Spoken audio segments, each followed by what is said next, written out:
Trump Really interesting. is one of the most effective politicians, whatever you think of the policy and him as a person, just as a politician, just understanding that always lean in to being more who you are.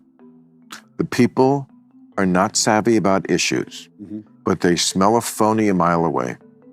And that kind of shit, nobody else does it. You know, there's a couple of times when, look, I've been his biggest critic for good reason. And when he got reelected, I said, I'm not going to pre-hate anything. And then the first week I said, well, there's lots of things I hate because I do. Okay, there's some things I don't hate also, but the way he can do that and sometimes kind of make me go, oh man, I got to give it up.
Now, look, in some absolutely fabulous news, I've got to say, Tim Walz apparently will not be running again. Have a listen. Well, I'm certainly thinking about running again in Minnesota if that's what they want. I am not thinking about running in 2028. Josh, what a great relief that is.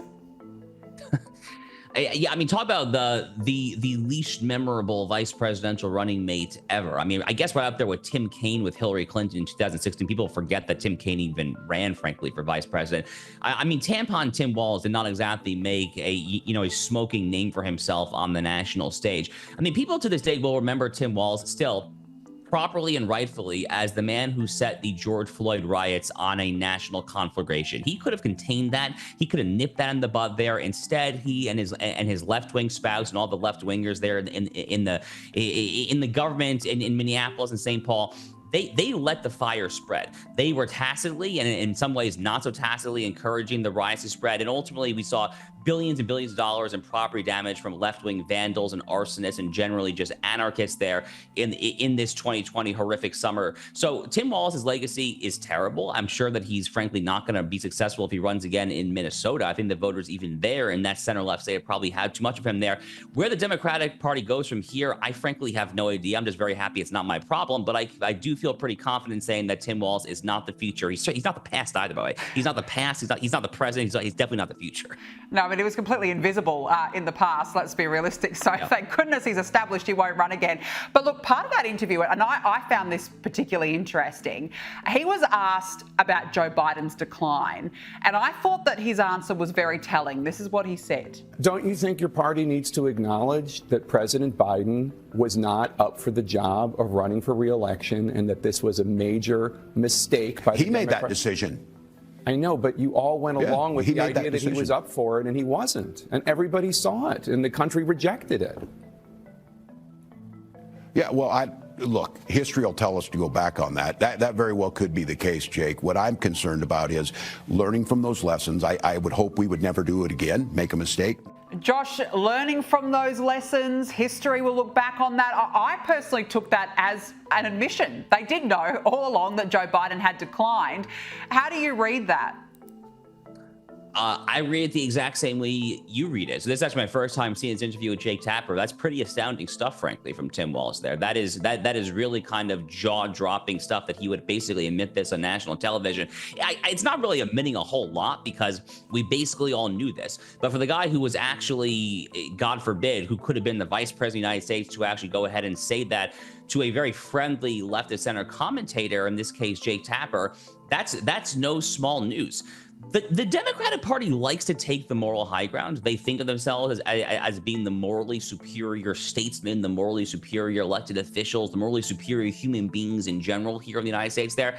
But we have not scratched the surface of the who knew what and when did they know it scandal that is going to go on for a very, very long time when it comes to Joe Biden and his decline. But decline is actually a relative term, because if you go back and actually look at some of the reporting that's come up, the Wall Street Journal had a very deep dive a couple months ago, for instance, there. If you go back and actually look at the reporting, people say that it was obvious from within the first weeks, the first months of the Biden presidency, going back to the year 2021, that this guy did not have all of his wits about them there. Frankly, go back and look at the footage from even the 2020 Democratic primary, and you compare that to Joe Biden back from 2008 when he ultimately became Barack Obama's vice president. Something clearly happened between the years 2008 and 2020. So by the time that this last year came in 2024, I mean, he was just totally beyond out to lunch. And like I said, we have not even scratched the surface of this there. I expect there to be some sort of maybe even church committee style investigation here when it comes to the United States Senate using their subpoena power.